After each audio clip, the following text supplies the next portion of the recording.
Hi, good afternoon. My name is Grady Gallagher. I'm a PhD student in clinical psychology here at Gallaudet University.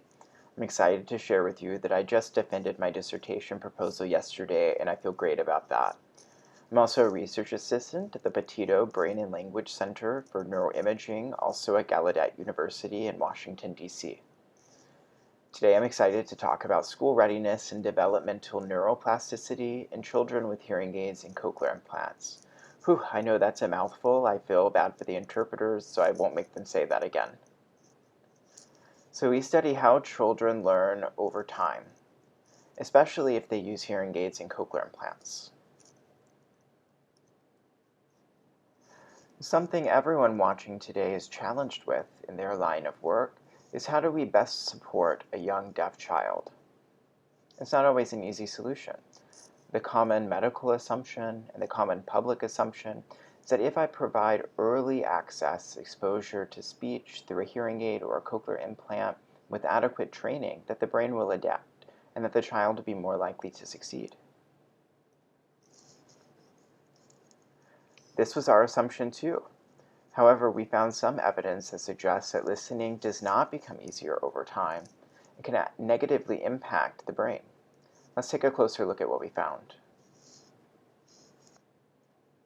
Just published on the cover of Neuroimage, our group found two important findings when hearing people listen to clear speech and simulations of hearing aid and cochlear implant speech. In the right prefrontal cortex, we found that this area is responsible for mediating attention and effort, and that increased listening and language challenge resulted in increased activation in this area. For clear speech, we saw the least amount of activation, and then we saw more activation for hearing aid speech, and then the most activation for cochlear implant speech. We also found that the left hemisphere managed hierarchical linguistic processing. When listening to easy, clear speech, language was processed more ventrally. More difficult hearing aid and then cochlear implant speech was processed more and more dorsally. If you want to learn more about these findings, we suggest that you read this paper. This study establishes a new computational framework for investigating neuroplasticity in listening with actual hearing aid and cochlear implant users. Let's take a look at that in the next study. Using that new computational framework, we were curious about the long-term benefit of using hearing aids and cochlear implants. We found that listening did not become easier over time. Early, lifelong, successful speech-only hearing aid and cochlear implant users rated everyday speech to be just as difficult as hearing controls listening to simulations for the very first time. How is this possible? After 20 years of successful hearing aid and cochlear implant use, speech did not become easier over time. Speech understanding, check. Speech production, check. Reading and IQ, check. Health, check. But effort was not what we expected at all. So good hearing aid and cochlear implant use does not necessarily mean easy hearing aid and cochlear implant use. We peaked, and we think some other talks this afternoon will discuss similar concepts. We also found permanent changes to the brain's network structure and function for processing language. Hearing aid and cochlear implant users were impacted differently, but both showed reduced interhemispheric connectivity for language.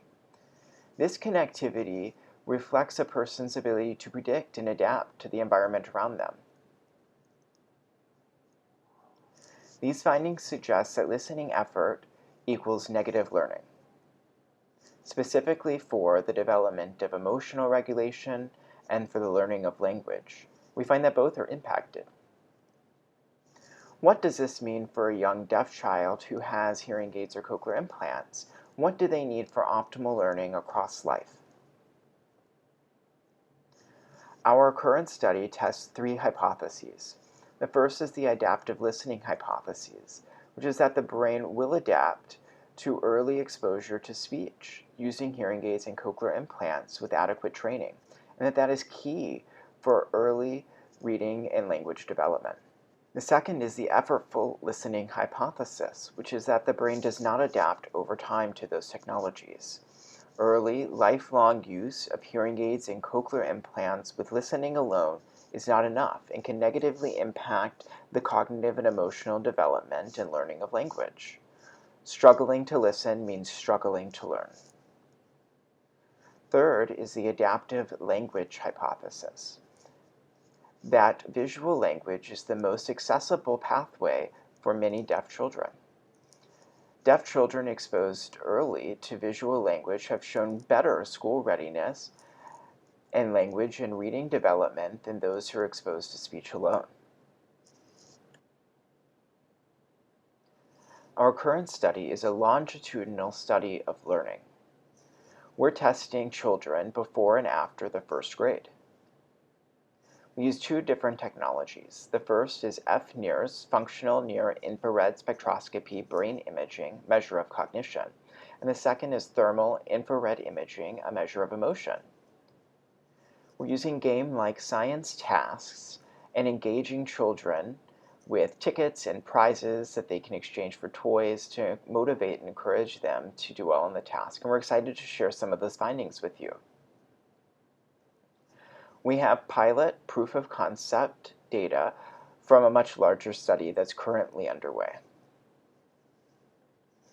We have 3 hearing monolingual children and 1 deaf cochlear implant bilingual child who uses English and ASL and is a successful speech user.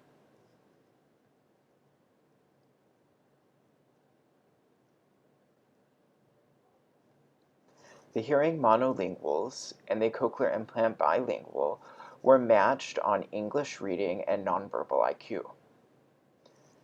One hearing child, HM2, was not yet reading, but they did score the highest on the IQ test. Not mentioned here, the cochlear implant bilingual child also scored well on an ASL test. So their English understanding and ASL understanding were comparable. All of the participants were mostly matched on health and fatigue scores as well. One thing to note is that the cochlear implant bilingual rated 1 full standard deviation healthier than all the hearing monolinguals. Using a classic Simon task turned gator chomp game, we looked at cognitive flexibility, and we found that the cochlear implant bilingual performed the same as hearing monolingual children who could read. Our data shows that reading children have better cognitive flexibility than non-reading children. The non-reading child performs slower and less accurately on the non-congruent condition. In the brain of the cochlear implant bilingual child, we found increased activation in the right prefrontal cortex for non-congruent conditions, and this suggests typical cognitive development for this child.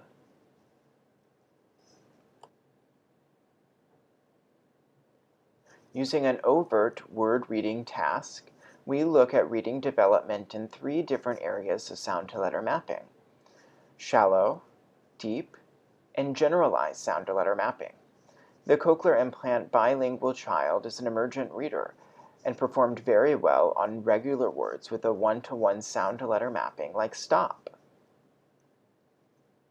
The child performed less accurately on irregular words like det and nonsense words like zoop. In the left inferior frontal gyrus of the cochlear implant bilingual child, we found more activation for regular words compared to irregular words, and the least amount of activation for nonsense words.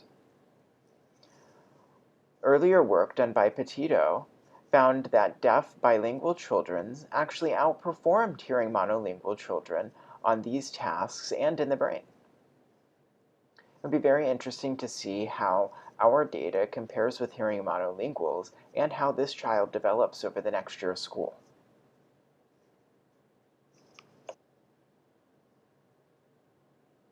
Why do this work? It's clear from all of the research talks that we've watched today and in recent years, we've seen huge improvements in our knowledge and ability to provide language access to deaf children. Young child learning is very complicated, and we hope to learn more about the processes involved, specifically cognition and emotion and the learning of language, reading, and executive functioning. Findings from this study might inform effective ways for all children to be ready for school and learning across life. We will identify factors that may reduce stress and fatigue in learning, especially for deaf and hard of hearing children. These findings may help inform our educational and clinical approaches as well. Evidence for adaptive language benefits all children, not just those who are deaf.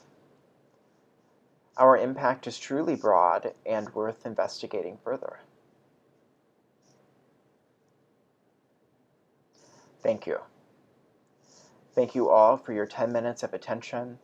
I also want to thank the Gallaudet Priority Research Grant for their support of this work, Professor Petito and Dr. White for their scientific expertise and mentorship, and finally, I want to thank Ruth, Matt, and Shelley for organizing this opportunity and making it accessible for all of us.